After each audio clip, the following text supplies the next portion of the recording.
Hello everyone, welcome back to my channel. So in this lecture we are gonna study about literature review, and if you are new to my channel, don't forget to like, subscribe and share my channel. So let's begin our lecture. So let's start with the introduction, that what is literature review. A literature review is a survey of scholarly sources on a specific topic. It provides an overview of current knowledge, allowing you to identify relevant theories, methods and gaps in the existing research. तो एक literature review basically एक तरीके का आपका सर्वे होता है जो आप करते हैं, यानी जो रिसर्चर करता है अपने स्पेसिफिक टॉपिक्स पे.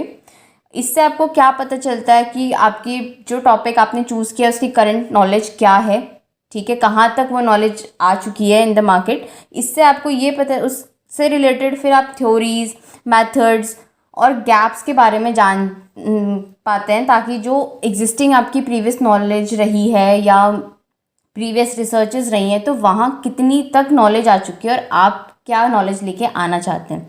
सो conducting a literature review involve collecting, evaluating and analysing publications that relate to your research question. So conducting a literature review यानी लिटरेचर रिव्यू अगर आप कर रहे हैं, उस प्रोसेस में आपको क्या होता है, आपको 3 स्टेप्स होते हैं. कलेक्ट करनी होती है इन्फॉर्मेशन, देन इवैल्यूएट करना होता है.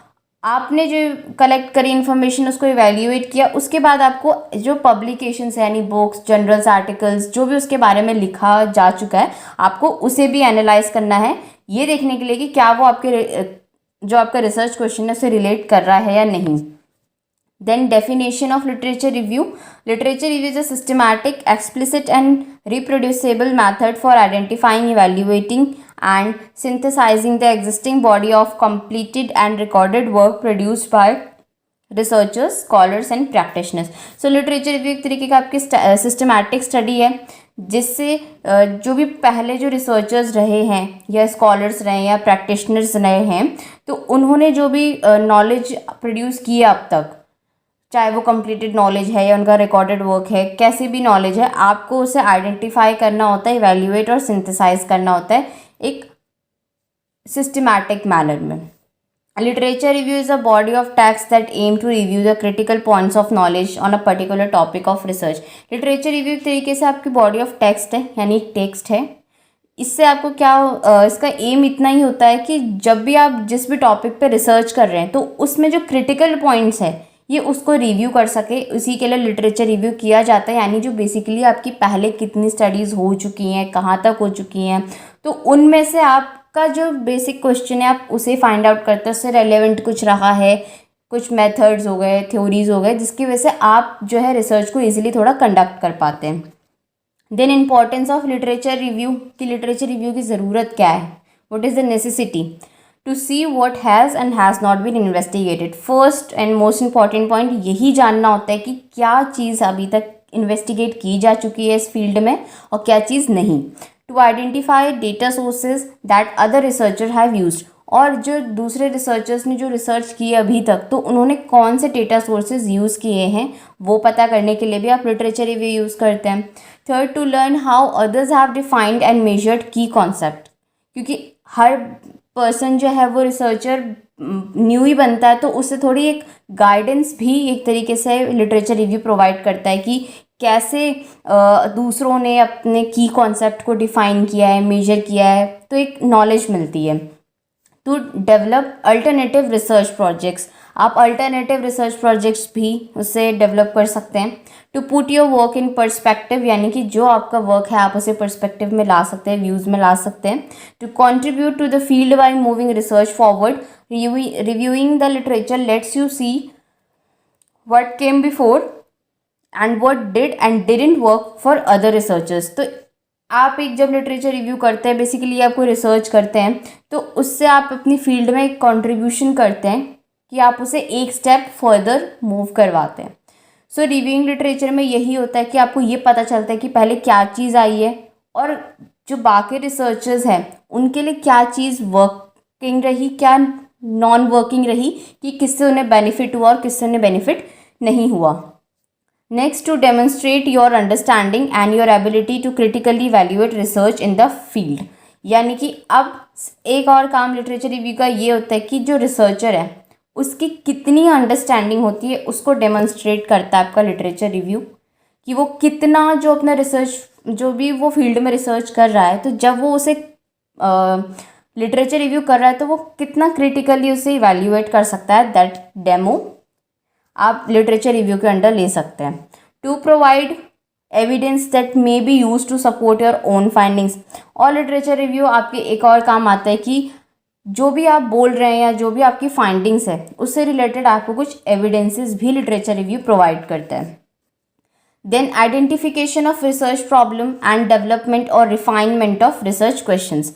तो आप इससे रिसर्च प्रॉब्लम को आइडेंटिफाई करते हैं जब आप लिटरेचर रिव्यू करते हैं। दूसरा, जो आपने रिसर्च क्वेश्चन फॉर्मुलेट किया है, या तो आप उसे डेवलप भी कर सकते हैं, रिफाइन भी कर सकते हैं, इसमें कुछ इंप्रूवमेंट्स भी ऐड कर सकते हैं। Next, orientation to what is known and not known about an area of inquiry to ascertain what research can best contribute to knowledge. यानी कि अब जो आपका एरिया ऑफ इंक्वायरी है उसमें क्या चीज़ जानी जाती है, क्या चीज़ नहीं जानी जाती है, ये चीज़ भी आपको इससे पता चलती है, सो दैट कि आप जब कंट्रीब्यूट करें तो जो नॉलेज आप प्रोवाइड करें वो बेस्ट नॉलेज प्रोवाइड करें। डिटर्मिनेशन ऑफ एनी गैप्स और inconsistencies in the body of knowledge.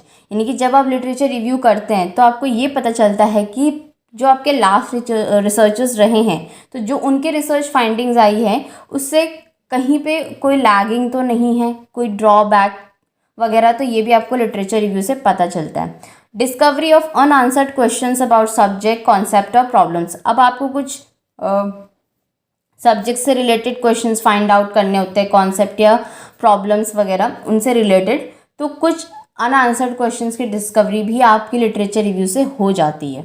Determination of a need to replicate a prior study in different study settings और डिफरेंट सैम्पलर्स, डिफरेंट साइज और different study population. यानी कि अब literature review से आपको एक ये चीज़ भी पता चलती है, जो पहले स्टडीज़ हो चुकी है आपको इसे रेप्लिकेट करना है, यानी उसे आगे बढ़ाना है। यहाँ पर आपकी जो सेटिंग्स होगी वो स्टडी सेटिंग आपकी अलग हो, आप नेचुरल में हुई है तो आप मैन मेड लेके चलें, या अलग अलग डिफरेंट सैम्पल साइजेस और डिफरेंट स्टडी पॉपुलेशन आपको कैसे चूज़ करनी है वो भी लिटरेचर रिव्यू हेल्प करता है। आइडेंटिफिकेशन ऑफ रेलिवेंट थियोरटिकल और conceptual framework for research problem, identification और डेवलपमेंट ऑफ न्यू और refined clinical interventions to test through empirical research. So literature review से आपको ये भी जो रिलेवेंट आपकी थियोरटिकल और कॉन्सेप्चुअल फ्रेमवर्क है कि आपके जो रिसर्च प्रॉब्लम है उससे रिलेटेड क्या थियोरटिकल या कॉन्सेप्चुअल फ्रेमवर्क बनाया गया है या आपको कैसे बनाना चाहिए, ये आपको लिटरेचर रिव्यू से पता चलता है। और जो आप न्यू क्लिनिकल इंटरवेंशंस अगर आप यूज़ करते हैं तो फिर जो आप जो न्यू क्लिनिकल इंटरवेंशंस यूज़ करते हैं तो आप उसे कैसे मीन्स आपको कौन सी यूज़ करनी है, आप उसे कैसे डेवलप कर सकते हैं थ्रू एम्पेरिकल रिसर्च, ये सब आप लिटरेचर रिव्यू में फाइंड आउट कर सकते हैं। Then purpose of literature review, that was the importance. अब पर्पस क्या होता है? The first purpose of literature review is to gain an understanding of the existing research and debate relevant to the particular topic और area of study and to present that knowledge in the form of written report. So सबसे पहला जो purpose होता है literature review का वो यही होता है कि जो भी आप के जो पार्टिकुलर टॉपिक है आपका या area of study, area of inquiry है, तो उससे रिलेटेड जो आपकी एग्जिस्टिंग रिसर्चेस रही हैं या डिबेट्स रही हैं आप उनको समझें और उस नॉलेज को एक रिटर्न रिपोर्ट में प्रेजेंट कर सकें। Then conducting a literature review help you build your knowledge in your field. Literature review जब आप करते हैं तो आपको अपनी नॉलेज का इंक्रीमेंट होता है जिस भी फील्ड में आप करें हमेशा। You will learn about important concept, research method and experimental techniques that are used in your field। तो इससे आपको हेल्प क्या मिलेगी कि आप न्यू कॉन्सेप्ट समझेंगे, आपको पता चलेंगे, रिसर्च मेथड्स पता चलेंगे, एक्सपेरिमेंटल टेक्निक्स पता चलेंगी जो आपके फील्ड में काफ़ी यूज़ की जाती हैं या यूज़ की जानी चाहिए। You will also gain insight into how researchers apply the concept you are learning in your unit to real world problems। यानी आपको ये भी पता चलेगा कि जो आप अपने टेक्स्ट बुक वगैरह में टॉपिक्स कॉन्सेप्ट्स पढ़ते हैं या वर्ल्ड जो आपकी प्रॉब्लम्स पढ़ते हैं या जो भी पढ़ते हैं, तो रिसर्चर्स उनको रियल लाइफ प्रॉब्लम्स में कैसे उन कॉन्सेप्ट को अप्लाई करते हैं, इससे आपको पता चलता है।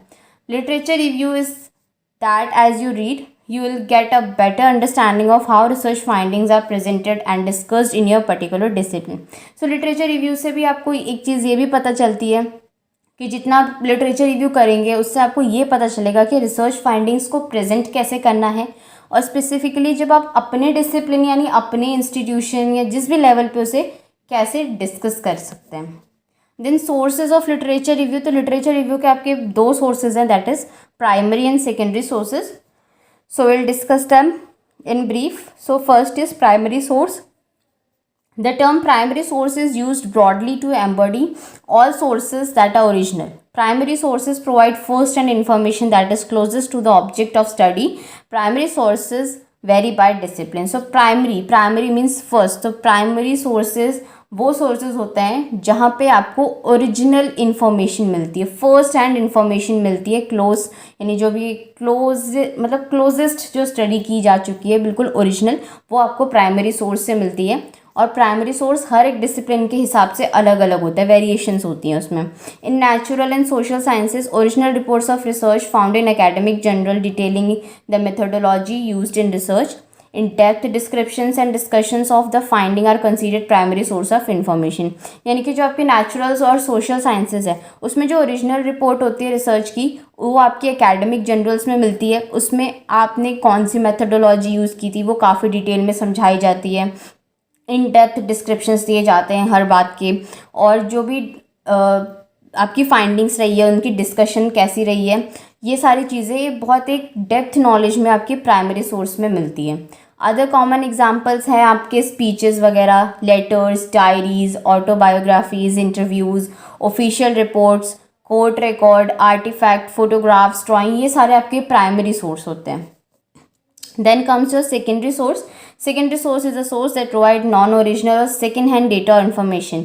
यानी कि सेकेंडरी सोर्स मीन्स इसमें नॉन ओरिजिनल आएगा आपके डेटा जो भी आएगा, और सेकेंड हैंड डेटा आएगा यानी सेकेंड पर्सन आपको कन्वे करेगा. फर्स्ट हैंड आपकी प्राइमरी होती है, उसमें अगर मैंने रिसर्च कंडक्ट की है तो मैं ही आपको उसके बारे में डिटेल स्टडी दूंगी. बट जो आप सेकेंडरी की तरफ जाएंगे तो मैंने रिसर्च की थी, मेरी फाइंडिंग से किसी और ने उसको अपने वे में ट्रांसलेट करके बताया. Secondary source are written about primary sources. तो बेसिकली वही कि प्राइमरी सोर्सेज के बारे में ही सेकेंडरी सोर्सेज लिखे जाते हैं.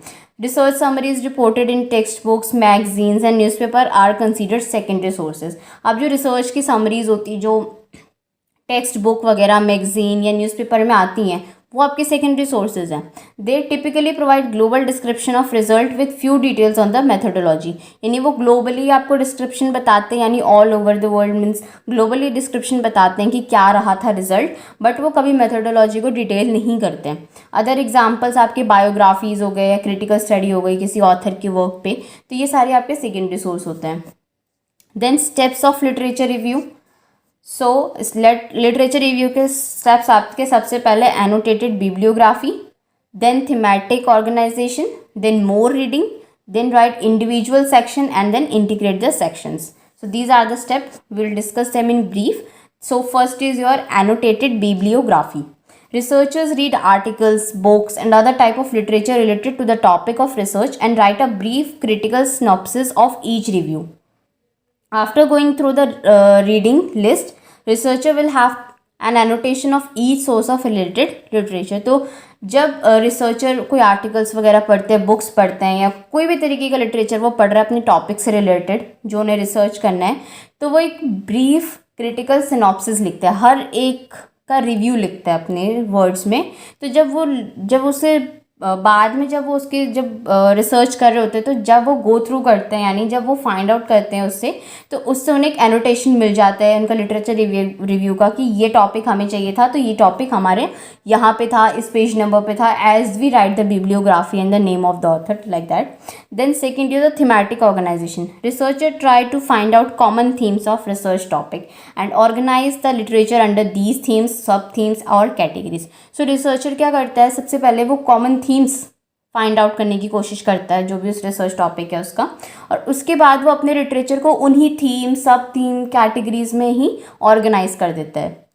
Here researcher try to organise literature under themes which relate to each other and are arranged in a chronological manner. तो यहाँ पे जो रिसर्चर होता है वो क्या करता है, अपने लिटरेचर को उसी थीम्स में आइडेंटिफाई करता है, ऑर्गेनाइज करता है, ताकि वो एक दूसरे से रिलेट कर सके और क्रोनोकोलॉजिकल मैनर में वो अरेंज रहे, यानी कि या हिस्टोरिक यानी जो history then present present present ऐसे। Then more reading. Researcher try to discover specific literature material relevant to the field of study or research methodologies which are more relevant for the research. तो researcher फिर क्या करता है, और ज़्यादा आगे पढ़ता है और पढ़ता है और लिटरेचर रिव्यू करता है, ताकि उसे और अच्छे रिसर्च मेथोडोलॉजीज पता चल सके अपने रिसर्च फील्ड में, या जो भी रिसर्च इंक्वायरी वो कर रहे हैं। They look for more literature bye those authors and those on those methodologies etcetera. तो इसके लिए वो क्या करते हैं, वो जो ऑथर्स हैं उनकी जो बुक्स हैं या लिटरेचर जो भी बाय एनी लिटरेचर जो उनके थ्रू लिखी गई हो, उनको ज़्यादा से ज़्यादा और रिव्यू करता है, पढ़ता है, जो मेथोडोलॉजीज़ है उस पर ज़्यादा इन्फॉर्मेशन गेन करता है। Also the researcher may be able to set aside some less relevant ideas और articles which they pursued initially. तो इससे क्या होता है, जब वो आगे और चीज़ एक्सप्लोर करेगा तो उसे जो पहले इनिशियली जो उसने आर्टिकल्स या एरियाज़ कुछ भी लिटरेचर कैसे भी लिए हैं, तो अगर वो उसे लेस रेलेवेंट रखते हैं नए वाले के कंपैरिजन में, तो वो उसे हटा देते हैं। They integrate the new readings into the literature review draft और reorganise theme and read more. तो फिर वो क्या करते हैं, जो न्यू फाइंडिंग है, जो लेस रेलेवेंट है, उससे तो उसे रिप्लेस कर दिया, फिर अपनी लिटरेचर फाइंडिंग में वो न्यू रिव्यू करते हैं, ड्राफ्ट वगैरह, या दोबारा से रीऑर्गेनाइज करते हैं अपनी थीम्स को और आगे और ज़्यादा लिटरेचर रिव्यू परस्यू करते हैं। Then write individual section. Researchers start writing the literature under each thematic section by using previously collected draft of annotations. जो रिसर्चर होता है फिर अपना लिटरेचर लिखना जब शुरू करता है थीम के अंदर, तो वो जो पहले ड्राफ्ट ऑफ एनोटेशंस लिए थे बिब्लियोग्राफी, उससे लेकर के लिखना शुरू करता है। Here they organise the related articles under which theme by ensuring that every article is related to each other. फिर यहाँ जो उन्होंने पहले आगे पीछे आर्टिकल्स फाइंड आउट किए हैं उसे एक मैनर में अरेंज करता है और उस हिसाब से उस थीम के अंदर लिखते हैं, ताकि जब आप पढ़ें या वो खुद पढ़ें तो वो एक मैनर में लगे, एक दूसरे से रिलेटेड लगे। Then integrated sections. In this section, researchers have a list of thematic sections and they tie them together into an introduction, conclusion and some additions and revisions in the section to show how they relate to each other and to the overall theme. So last step होता है आपका integrate section. तो इसमें क्या होता है, जब researcher ने पहले सब कुछ अब लिख चुका है, वो पहले वो काफ़ी पोर्शंस में लिखता है, तो अब उसके पास थीमेटिक सेक्शंस की लिस्ट है, तो वो क्या करता है, अब उन्हें एक साथ टाई अप कर देता है, उन्हें एक शेप देता है, यानी इंट्रोडक्शन, कंक्लूजन या कुछ एडिशंस उसने ऐड किए, कुछ रिविजन्स करे सेक्शन में, ताकि ये समझ में आ सके कि एक दूसरे से चीज़ें कैसे रिलेट कर रही हैं और ओवरऑल थीम क्या है, उसके अंदर आपको वो समझाना क्या चाह रहे हैं। So thank you so much guys, hope you all like the video. So do subscribe, share and like my channel and keep supporting guys and stay tuned for more videos.